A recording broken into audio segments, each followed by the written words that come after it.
कहानी की शुरुआत होती है ग्रे नाम के एक कार मैकेनिक से, जो अपने गराज में एक कार को रिपेयर कर रहा होता है। ये कार इसके एक रेगुलर कस्टमर की होती है और आज इसे ये कार अपने कस्टमर को वापस देने जाना था। जब ग्रे गराज को बंद करके इस कार को उसके मालिक के पास छोड़ने के लिए निकलता है, तभी उसकी वाइफ आशा अपनी AI ऑटोमेटिक कार में वहां आती है। आशा के पास जो ऑटोमेटिक कार थी वह काफी ज्यादा एडवांस थी। ये कार बिना स्टीयरिंग व्हील पकड़े इंसान को सिर्फ वॉइस मैसेज पर उसके लोकेशन तक पहुंचा देती थी। लेकिन ग्रे को AI टेक्नोलॉजी बिल्कुल भी पसंद नहीं है। उसका मानना था कि ये रोबोटिक मशीन्स आगे जाकर इंसानों के लिए बहुत बड़ा खतरा बनेंगी। लेकिन दूसरी तरफ ग्रे की वाइफ आशा एक बहुत ही बड़ी AI कंपनी में काम करती है। इन दोनों की सोच में जमीन आसमान का फर्क था, लेकिन फिर भी ये दोनों एक दूसरे से बहुत ज्यादा प्यार करते थे। ग्रे अपनी वाइफ आशा से कहता है, चलो आज मैं तुम्हें किसी से मिलवाता हूँ। मेरा एक रेगुलर कस्टमर है जिसकी कार मैंने ठीक कर ली है और अब मुझे उसे उसकी कार वापस करनी है। आशा पहले तो वहाँ जाने से इनकार करती है, लेकिन ग्रे के बार बार कहने पर वो वहाँ जाने के लिए राजी हो जाती है। मगर ग्रे को पता नहीं होता कि आशा को वहां ले जाकर ये अपनी लाइफ की सबसे बड़ी गलती कर रहा है। उसके बाद ये दोनों उसी कस्टमर की कार में बैठकर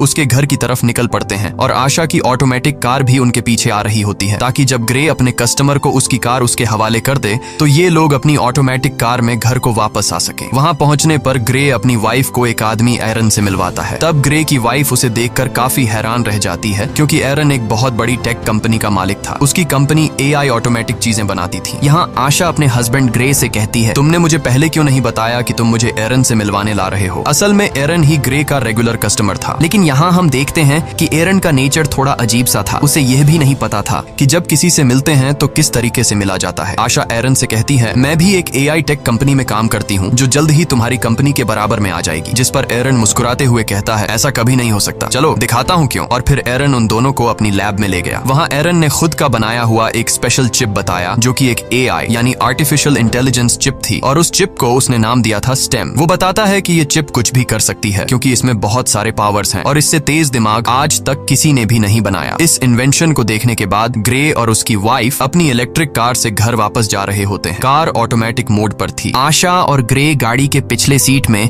रोमांस में मसरूफ थे, लेकिन तभी अचानक से उनकी कार अपने रास्ते से भटककर दूसरे रास्ते पर चलने लगती है। ग्रे ये नोटिस कर लेता है कि कार वहां पर नहीं जा रही जहां उसे जाना चाहिए। तब ग्रे की वाइफ अपनी कार को वापस घर के रास्ते पर चलने के लिए कहती है, लेकिन वो कार कहती है कि सिस्टम में कोई खराबी आ गई है। ग्रे मैन्युअली कार की ब्रेक दबाकर उसे रोकने की कोशिश करता है, जिससे कार रुकती नहीं बल्कि उसकी स्पीड और ज्यादा बढ़ जाती है। ये दोनों कार को रोकने की काफी कोशिश करते हैं, लेकिन कार को नहीं रोक पाते, जिसकी वजह से उनकी कार स्पीड ब्रेकर से टकरा जाती है और उलट जाती है। लकीली इस एक्सीडेंट में इन दोनों को ज्यादा चोटें नहीं आती और ये दोनों बच जाते हैं। ये लोग कार से निकलने की कोशिश कर रहे होते हैं कि तभी वहां पर एक गाड़ी आकर रुकती है, जिसमें से 4 लोग बाहर आते हैं और वो इन दोनों को कार से बाहर निकालकर पकड़ लेते हैं। उसी जगह पर एक पुलिस ड्रोन कैमरा भी ऊपर से सब कुछ शूट कर रहा होता है, जो उन 4 लोगों को पहचानने की कोशिश कर रहा था, लेकिन ड्रोन उन्हें नहीं पहचान पाता। यहाँ ग्रे को लगता है कि शायद ये लोग चोर हैं। वो उन लोगों से कहता है, प्लीज हमें छोड़ दो और बदले में तुम बेशक हमारी गाड़ी, पैसे सब कुछ ले लो। लेकिन वो लोग ग्रे की कोई बात नहीं सुनते और उनमें से एक आदमी ग्रे की वाइफ को शूट कर देता है। ये देखकर ग्रे पूरी तरह से सुन्न हो जाता है। ग्रे की आंखों के सामने उसकी दुनिया उजड़ गई। वो तेजी से चीखने लग जाता है। उसके बाद ये लोग ग्रे को पकड़कर पहले उससे खूब मारते हैं और फिर यह लोग ग्रे को भी गर्दन के पीछे गोली मार देते हैं। ये लोग ग्रे और आशा का सारा सामान चोरी करके वहां से चले जाते हैं। ग्रे की सांसें अभी भी चल रही थीं और वो अपनी आंखों के सामने अपनी वाइफ को तड़पता हुआ देख रहा था, लेकिन ग्रे कुछ भी नहीं कर पा रहा था, क्योंकि उसकी बॉडी का कोई भी पार्ट नहीं हिल पा रहा था। और फिर ग्रे की आंखों के सामने उसकी वाइफ की मौत हो जाती है। कुछ देर बाद वहां पर पुलिस आ पहुंची। उन्होंने आशा की बॉडी को पोस्टमार्टम के लिए भेज दिया और ग्रे को हॉस्पिटल में एडमिट कर दिया। हॉस्पिटल में 3 महीनों तक इलाज चलने के बाद ग्रे की जान तो बच गई, लेकिन अब वो चलने के काबिल नहीं था। गर्दन के नीचे गोली लगने की वजह से उसका स्पाइनल कोड टूट गया। कंधे से नीचे उसका पूरा जिस्म पैरालाइज्ड हो गया और फिर 3 महीनों बाद ग्रे को घर वापस लाया जाता है और यहाँ पर ग्रे व्हील चेयर पर होता है,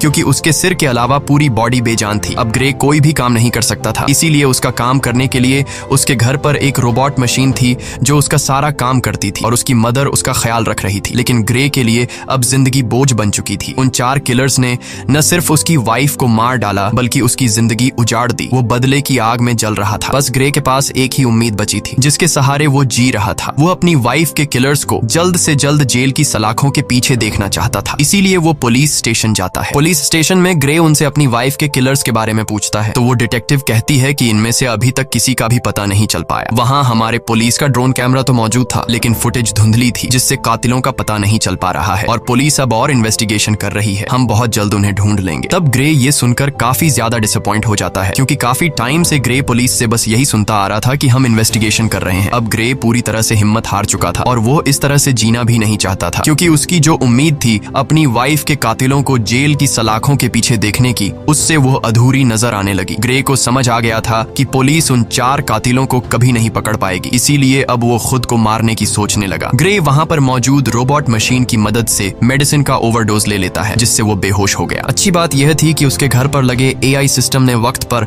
एम्बुलेंस को फोन कर दिया, जिससे ग्रे की जान बच गई। और यहाँ ग्रे से मिलने उसका वही रेगुलर कस्टमर एरन आता है। वो ग्रे से कहता है, मुझे तुम्हारी ये हालत देखकर बहुत बुरा लग रहा है। एरन ग्रे को दोबारा अपने पैरों पर खड़ा होकर जीने की उम्मीद देता है और कहता है, ग्रे, क्या तुम्हें याद है मैंने तुम्हें एक बार एक पावरफुल AI चिप दिखाई थी। अगर तुम उसे अपनी बॉडी के अंदर लगा दो तो तुम एक बार फिर से चलने के काबिल हो जाओगे, साथ ही साथ बहुत ज्यादा पावरफुल भी हो जाओगे। लेकिन ग्रे एरन की इस ऑफर से इनकार कर देता है। ग्रे कहता है, अब मैं ये जिंदगी नहीं जीना चाहता। तब एरन उससे कहता है, सोच लो ग्रे, ये चिप तुम्हारी वाइफ को तो जिंदा नहीं कर सकती, लेकिन तुम्हें एक बार फिर जीने का मौका दे सकती है। अगर तुम्हारी वाइफ भी जिंदा होती तो वो भी यही चाहती। ये बात ग्रे के दिमाग को टच कर गई। वो सोचने लगा कि अगर मैं ठीक हो गया तो अपनी वाइफ का बदला ले सकूंगा, इसीलिए वो एरन की बात मान जाता है। अब यहाँ पर हम ये जान पाते हैं कि एरन को ग्रे से कोई हमदर्दी नहीं थी। वो बस ग्रे के पास अपने मकसद के लिए ही आया था, क्योंकि वह अपनी AI चिप को किसी की भी बॉडी में इंसर्ट करना चाहता था। वो चेक करना चाहता था कि उसका इन्वेंशन सक्सेसफुल है भी या फिर नहीं। इसीलिए एरन वो चिप ग्रे की बॉडी में डालकर सीक्रेटली एक्सपेरिमेंट करना चाहता है, क्योंकि गवर्नमेंट इस तरह के एक्सपेरिमेंट्स करने की इजाजत नहीं देती। अगले सीन में हम देखते हैं कि एरन अपने घर में ग्रे की बॉडी पर एक्सपेरिमेंट कर रहा होता है। यहाँ ग्रे की स्पाइनल कॉर्ड में वो चिप इम्प्लांट की जाती है। वो चिप सीधा ग्रे के दिमाग से जुड़ गया। ऑपरेशन के कुछ घंटे बाद ग्रे को होश आता है तो डॉक्टर उसके हाथ और पांव को मूव करने की कोशिश करती है और ये चेक करती है कि क्या ग्रे अपने हाथ और पांव को अब महसूस कर पा रहा है या फिर नहीं। तब ग्रे की हालत देखकर वो लोग समझ जाते हैं कि चिप ने ग्रे की बॉडी पर असर नहीं किया। एरन बहुत ज्यादा मायूस हो जाता है, क्योंकि उसके इतने सालों की मेहनत जाया हो गई थी। लेकिन तभी ग्रे अपने हाथों को मूव करने लगता है। ये देखकर वो लोग हैरान रह जाते हैं और अब ग्रे अपने दोनों हाथों को मूव कर पा रहा था। और फिर देखते ही देखते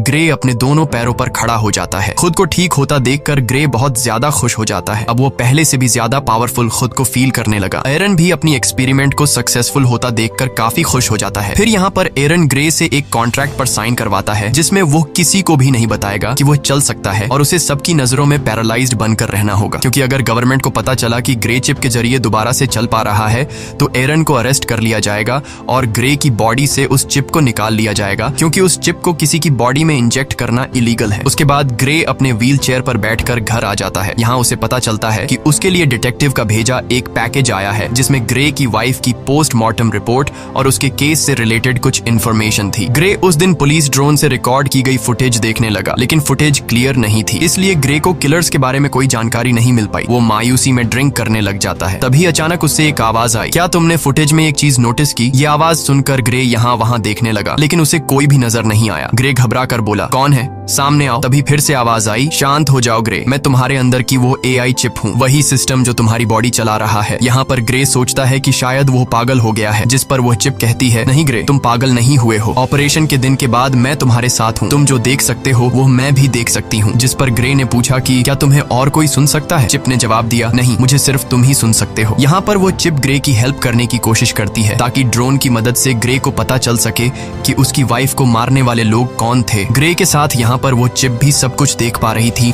जो ग्रे अपनी आंखों से देख सकता था। चिप ग्रे का ध्यान फुटेज में एक किलर की तरफ करती है और कहती है, देखो ग्रे, इन चारों में से एक की बॉडी पर टैटू बना हुआ है, लेकिन ये टैटू बिल्कुल भी क्लियर नहीं दिख रहा था। इसलिए ग्रे बोला, ये तो बहुत ज्यादा ब्लर है, इसे मैं देख नहीं सकता। जिस पर वो चिप कहती है, तुम्हें नहीं दिख रहा, पर मैं तो देख सकती हूँ। मैं इस टैटू का एक क्लियर इमेज बना सकती हूँ, बस तुम एक पेपर और पेंसिल उठा लो। ग्रे के पेपर और पेंसिल उठाने के बाद चिप ग्रे के हाथ की मदद से बिल्कुल परफेक्ट वही टैटू बना लेती है। और जब ग्रे उस टैटू को देखता है तो पता चलता है कि यह एक मिलिट्री टैटू है। रिसर्च करने के बाद ग्रे को उस टैटू वाले आदमी के बारे में पता चल जाता है। ग्रे हैरान रह जाता है कि उस चिप ने तो कुछ ही मिनटों में उस कातिल का टैटू और एड्रेस निकाल कर दे दिया, जो कि पुलिस कई महीनों से इन्वेस्टिगेशन करने के बावजूद भी उन कातिलों को ढूंढ नहीं पाई। ग्रे बहुत खुश हो जाता है, क्योंकि उसे अपनी वाइफ के किलर्स में से एक किलर का पता चल चुका था। तब ग्रे उसके बारे में पुलिस को इन्फॉर्म करने का सोचता है, लेकिन यहाँ चिप ग्रे को ऐसा करने से रोक देती है। वो उससे याद दिलाती है कि तुम्हें एरन ने ये सब कुछ करने से मना किया था। तुम भूल गए कि तुमने एरन के साथ कॉन्ट्रैक्ट साइन किया था कि तुम लोगों के सामने कभी भी ये नहीं जाहिर करोगे कि तुम चल फिर सकते हो, और अगर तुम पुलिस को इस किलर के बारे में बताओगे तो पुलिस उल्टा तुमसे पूछेगी कि तुम्हें कैसे इन किलर्स के बारे में पता चला और तुमने ये टैटू किस तरह से बनाया। ग्रे चिप से पूछता है, तो फिर तुम बताओ अब मैं क्या करूं? चिप ग्रे से कहती है, पहले तुम खुद उस आदमी के एड्रेस पर जाओ और उसके खिलाफ सबूत इकट्ठा करो। इसीलिए ग्रे अब खुद वहां पहुंच जाता है, लेकिन वहां पर पुलिस ड्रोन थे, इसीलिए ग्रे उन ड्रोन के सामने अपनी व्हील चेयर पर ही बैठा रहता है। और जब ड्रोन वहां से चले जाते हैं तो ग्रे चुपके से वहां से खड़ा होकर किलर के घर की तरफ जाता है। वो किलर के घर के दरवाजे को खोलकर घर के अंदर चला जाता है। वहां जाकर वो एविडेंस ढूंढने लग जाता है और यहाँ पर ग्रे को पता चलता है कि उस किलर को किसी ने बहुत सारे मैसेजेस किए हैं। ग्रे के अंदर लगी चिप उन मैसेजेस को कुछ सेकंड के अंदर ही पढ़ लेती है। चिप ग्रे से कहती है कि इन मैसेजेस में ओल्ड बोन नाम की जगह का बार बार बताया गया है, क्या तुम्हें इसके बारे में कोई जानकारी है? ग्रे ने कहा, हाँ, ये हमारे घर के पास ही एक बार का नाम है। इन्हीं बातों के बीच ग्रे को किसी के आने की आवाज सुनाई देती है। असल में वहाँ पर वो किलर था जो कि वापस आ गया था। वो किलर देखता है कि उसके टेबल पर सारा सामान बिखरा हुआ है। तभी वो किलर सामने लगे शीशे से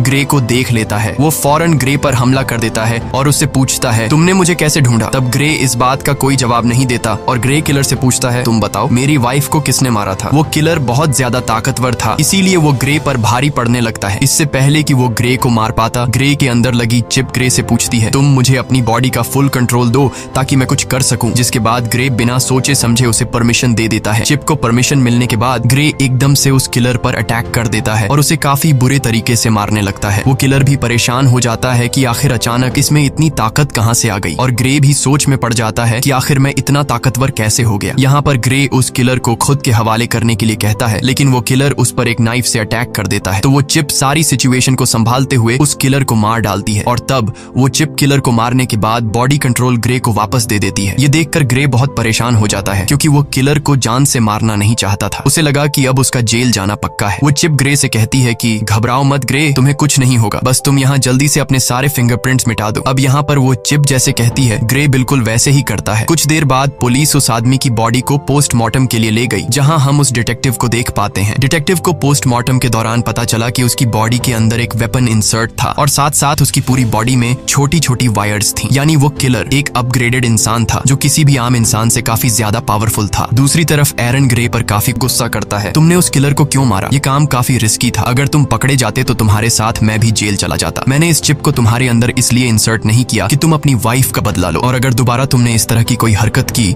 तो मैं तुम्हारे अंदर की इस चिप को डीएक्टिवेट कर दूंगा, जिसके बाद तुम फिर से पैरालाइज्ड बन जाओगे। इधर डिटेक्टिव भी पता लगाने की कोशिश कर रही होती है कि उस आदमी को किसने मारा। तभी डिटेक्टिव को पता चलता है कि जिस टाइम उस किलर का मर्डर हुआ तो उससे थोड़ा टाइम पहले ग्रे अपनी व्हील चेयर पर उसी एरिया में घूम रहा था। जिसके बाद डिटेक्टिव सीधा ग्रे के घर पर आती है। डिटेक्टिव ग्रे को कहती है कि हमने तुम्हें उस टाइम में उस एरिया में देखा है जिस टाइम उस सर्क नामी आदमी का मर्डर हुआ है। हमें उस आदमी पर पहले से शक था कि उसने तुम्हारी वाइफ को मारा होगा, क्योंकि हमारे पास उसका एक काफी बड़ा क्रिमिनल रिकॉर्ड है और वो उसी एरिया में रहता है जहाँ पर तुम्हारी वाइफ को मारा गया था, और अब कल उसी आदमी का मर्डर हुआ है। तब यहाँ पर ग्रे हैरान होते हुए कहता है, ओ अच्छा, लेकिन अगर तुम ये सोच रही हो कि मैंने उसे मारा है तो तुम्हारी यह सोच गलत है, क्योंकि तुम तो देख सकती हो कि मैं तो पैरालाइज्ड हूँ, और अगर तुम्हें फिर भी यकीन नहीं तो तुम मेरी टांग पर चाकू मारकर देख सकती हो। डिटेक्टिव भी ग्रे पर शक नहीं करती क्योंकि उसे लगता है कि ये तो खुद को नहीं संभाल सकता, तो फिर ये क्या किसी को मार पाएगा। इसीलिए वो ग्रे को बाय कहकर वहां से चली जाती है। डिटेक्टिव के जाने के बाद ग्रे रिलैक्स होकर सांस लेता है क्योंकि उसकी जान बच गई। इसके बाद ग्रे चिप से पूछता है कि अब आगे क्या करना है, तो वो चिप ग्रे को ओल्ड बोन बार में जाने का कहती है।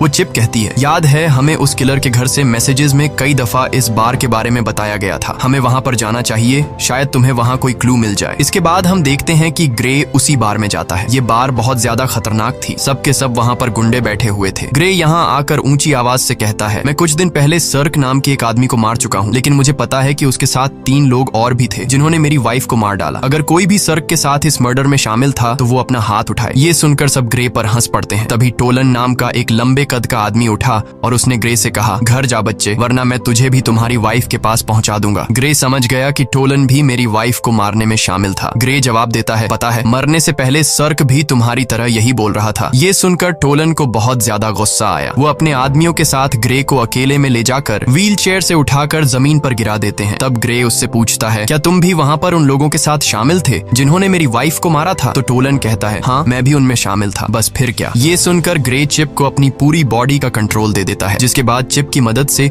ग्रे उसके पास 2 आदमियों को मार गिरा देता है और फिर टोलन को भी बुरी तरीके से पिटने लग जाता है। ग्रे टोलन को नीचे जमीन पर गिराकर उससे पूछता है, तुम्हारे 2 और साथी कहाँ हैं और तुम लोगों ने मेरी वाइफ को क्यों मारा? लेकिन टोलन डरने के बजाय उल्टा हंस रहा था। वो ग्रे को कुछ भी नहीं बताता। तभी वो चिप ग्रे से कहती है, अगर तुम चाहो तो मैं बड़ी आसानी से इसका मुंह खुलवा सकती हूँ। ग्रे कहता है, क्यों नहीं, तुम जरा ट्राई करो। वो चिप उस किलर का फेस पूरी तरह से कट कर देती है। ग्रे पूछता है, अब बता क्यों मारा था मेरी वाइफ को? टोलन की सारी हेकड़ी निकल गई और फौरन उसने कहा, हमें पैसे मिले थे तुम्हारी वाइफ को मारने के लिए और मुझे फिस्क ने पैसे दिए। लेकिन इससे पहले कि ग्रे उससे फिस्क के बारे में कुछ पूछ पाता, वो आदमी वहीं पर मर जाता है। ग्रे गुस्से में चिप से कहता है, मैंने उसे मारने को तो नहीं कहा था, बस तुम्हें सिर्फ इसका मुंह खुलवाना था। तभी ग्रे की नजर उस मरे हुए आदमी के गले में लगी चेन पर पड़ी जिस पर उसे बनाने वाली कंपनी का बोल्ट नाम लिखा था। ये देखकर ग्रे को शॉक हुआ क्योंकि उस कंपनी में ग्रे की वाइफ आशा काम करती थी, यानी आशा के अपने ही कंपनी वाले उसे मरवाना चाहते थे। उधर एरिन को पता चल चुका था कि ग्रे ने फिर से किसी की जान ले ली। अब वो जल्दी से चिप को शट डाउन करने की कोशिश कर रहा था। तभी वो चिप ये बात ग्रे को बता देती है कि मुझे एरिन शट डाउन करने की कोशिश कर रहा है, इसीलिए हमें जल्द से जल्द कुछ करना होगा। ग्रे बोला, अब क्या करें? तभी वो चिप ग्रे को एक हैकर के बारे में बताती है ताकि उस हैकर की मदद से एरिन की इनपुट को हटा सके, जिससे एरिन का होल्ड खत्म हो जाएगा और वो कुछ भी नहीं कर पाएगा। चिप ग्रे को जेमी नाम के एक हैकर का पूरा एड्रेस दे देती है। इसके बाद ग्रे उस हैकर के पास जाने लगता है। कुछ देर बाद ग्रे उस हैकर के फ्लैट तक पहुंच जाता है, लेकिन दूसरी तरफ एरिन उस चिप को 30% शट डाउन कर देता है, जिससे ग्रे की एक टांग पैरालाइज हो जाती है। लेकिन ग्रे फिर भी हिम्मत करके ऊपर जाता है। एरिन तेजी से चिप को शट डाउन करने के काम पर लगा रहता है, जिससे ग्रे का एक हाथ और एक पांव पैरालाइज हो जाता है। लेकिन इससे पहले कि एरिन ग्रे को पूरी तरह से पैरालाइज कर देता, ग्रे हैकर के डोर तक पहुंच जाता है। इसके बाद एरिन ग्रे को 100% शट डाउन कर देता है। अब ग्रे पूरी तरह से पैरालाइज हो चुका था। अच्छी बात यह थी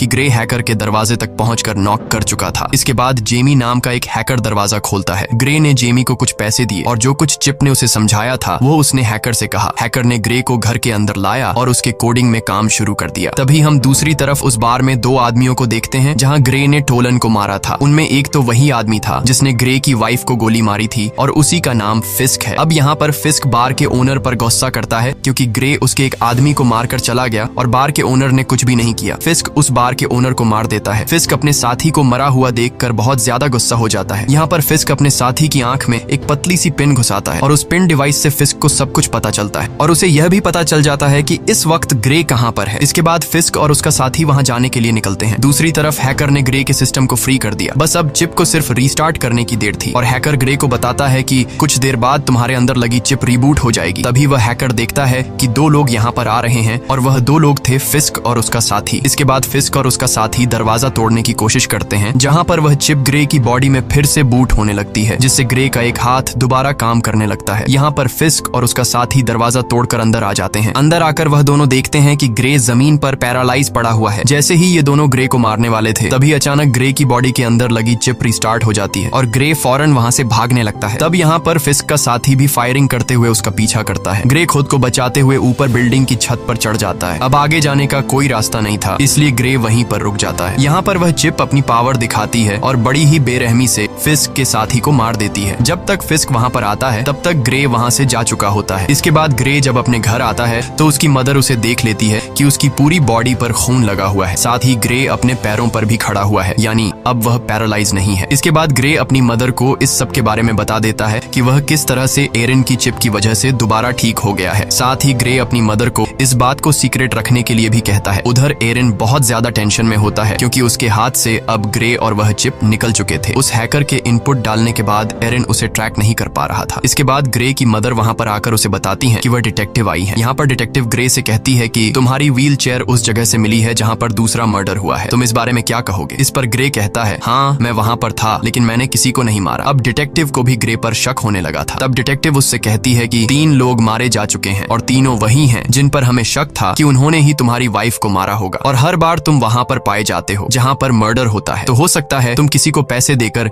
ये सारे मर्डर्स करवा रहे हो। तब ग्रे उससे कहता है, अगर आपको ऐसा लगता है तो आप मेरी कॉल रिकॉर्ड चेक कर सकती हैं। तब यहाँ पर वह डिटेक्टिव कुछ नहीं कह पाती होती और जाते वक्त वह चुपके से ग्रे की जेब में माइक्रोफोन डालकर चली जाती है। ग्रे को अब रियलाइज होने लगा कि कातिलों को सजा देने के जुनून में अब वह खुद एक कातिल बन चुका है। ग्रे कहता है अब मुझे ये सब कुछ बंद करना होगा। तो वह चिप कहती है नहीं ग्रे, हमें इस आखिरी आदमी को मारना होगा जिसका नाम फिस्क है, क्योंकि अगर हमने इसे नहीं मारा तो वह हमें मार देगा। लेकिन ग्रे अब और किसी को नहीं मारना चाहता था, इसलिए वह चिप से कहता है बस अब बहुत हो गया, तुम मेरे दिमाग से निकल जाओ। तभी ग्रे की बॉडी अनकंट्रोल होकर पीछे तकिए पर गिर जाती है। ग्रे ने चिप से परेशान होकर पूछा मैं हिल क्यों नहीं पा रहा हूँ। इसके बाद वह चिप ग्रे को कहती है उस हैकर ने जो कोड मेरे सिस्टम में एंटर किए हैं उसकी वजह से मैं पूरी तरह से आजाद हो चुकी हूँ। इसका मतलब ये है कि अब वह चिप ग्रे की परमिशन के बिना वो सारे काम कर सकती है। ग्रे, अब मुझे तुम्हारी बॉडी का फुल कंट्रोल मिल चुका है, अब तुम मेरी मर्जी के मुताबिक चलोगे। अगर मैं चाहूँ तो तुम अपने हाथ की एक उंगली तक हिला नहीं पाओगे। ये सुनकर ग्रे के गले में सांसें अटक गईं। यहाँ पर ग्रे और चिप आपस में जो बातें कर रहे थे, दूसरी तरफ डिटेक्टिव भी वह सारी बातें सुन रही थी, क्योंकि उसने ग्रे के पॉकेट में एक माइक्रोचिप डाला था। लेकिन यहाँ पर डिटेक्टिव को ये बात समझ नहीं आती कि ग्रे जिसे बात कर रहा है आखिर वो है कौन। इसके बाद चिप ने ग्रे से कहा अब चलो ग्रे, हमें उस आखिरी कातिल को खत्म करना है। अब ग्रे अपनी बॉडी पर पूरी तरह से कंट्रोल खो चुका था, इसलिए चिप उनसे जो कहता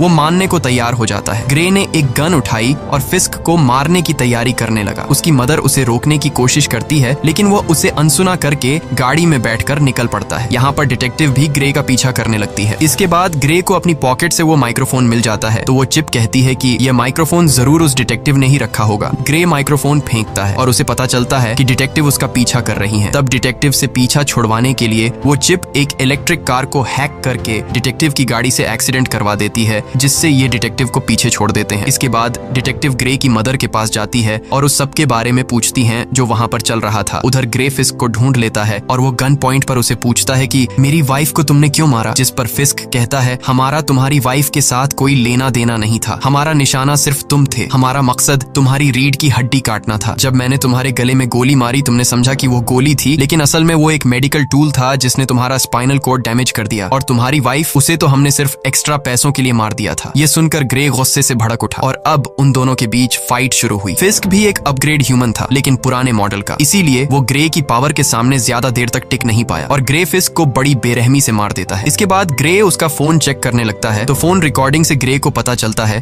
कि यह सबके पीछे कोई और नहीं बल्कि एरन है। उसी ने ग्रे की वाइफ को मरवाया और ग्रे को पैरालाइज कर दिया। अब ग्रे बिना कुछ सोचे एरन को मारने के लिए उसके घर में जाता है, लेकिन वहाँ एरन अकेला बैठकर रो रहा था। ग्रे ने एरन से पूछा क्यों किया ऐसा तुमने, मैंने तुम्हारा क्या बिगाड़ा था। एरन कहता है ये सब मेरी प्लानिंग नहीं थी, मैंने तुम्हारी वाइफ को नहीं मरवाया। ग्रे कहता है झूठ मत बोलो, मैंने तुम्हारी रिकॉर्डिंग मोबाइल पर सुन ली है। इससे पहले कि ग्रे एरन को मार पाता, पीछे से डिटेक्टिव आकर ग्रे को गन फेंकने के लिए कहती है और जैसे ही डिटेक्टिव ग्रे के पास आती है तो ग्रे डिटेक्टिव को गिरा देता है। अब यहाँ उस डिटेक्टिव को ग्रे मारना नहीं चाहता था, लेकिन वो चिप मारना चाहती थी। ग्रे अपनी पूरी जान लगाकर डिटेक्टिव के गले से अपना हाथ हटा लेता है। अब चिप ग्रे से कहती है क्या अब तुम मुझसे ही लड़ना चाहते हो, तुम्हें पता नहीं है कि तुम्हारा दिमाग मेरे कंट्रोल में है, तुम जानते हो कि मैं तुम्हें दर्द भी दे सकती हूँ। इसके बाद वो चिप ग्रे के हाथ से चाकू उठाती है और उसके दूसरे हाथ में दे मारती है, जिससे ग्रे चीखने लग जाता है। ग्रे अब फिर से डिटेक्टिव को मारने के लिए आगे बढ़ा। वो उसे मारने ही वाला था कि डिटेक्टिव उसे टेजर गन से शॉक दे देती है, जिससे वो नीचे गिरकर पैरालाइज हो जाता है। इसके बाद एरन हाथ में बंदूक लिए ग्रे की तरफ आगे बढ़ा और यहाँ पर होता है मूवी का मेन प्लॉट रिवील। यहाँ पर एरन कहता है इस चिप को मैंने बनाया था और तुमसे पहले मैं इस चिप से बातें करता था और मुझे चिप ने बताया कि वो इंसानों की तरह बनना चाहती है। मैंने वही किया जो तुम्हारे गले में लगी चिप ने मुझसे करवाया। फिस्क को कॉन्ट्रैक्ट देकर तुम्हारी वाइफ को मरवाना, तुम्हें पैरालाइज करना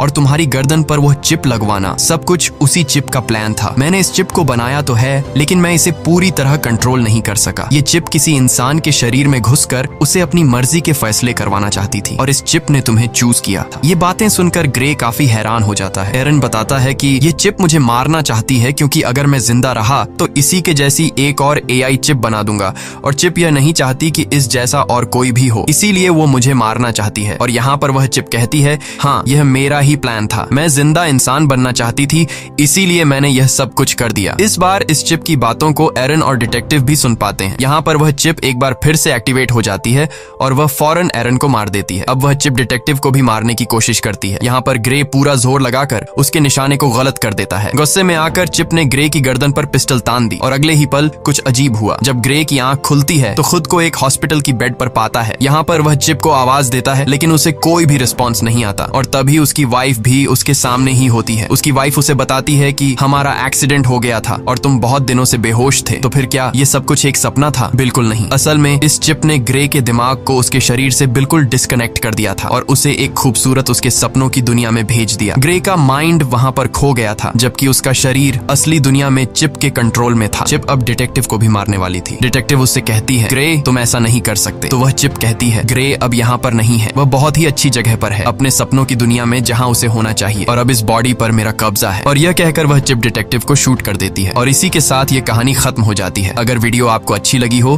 तो हमारे चैनल को सब्सक्राइब और वीडियो को लाइक जरूर कीजिएगा।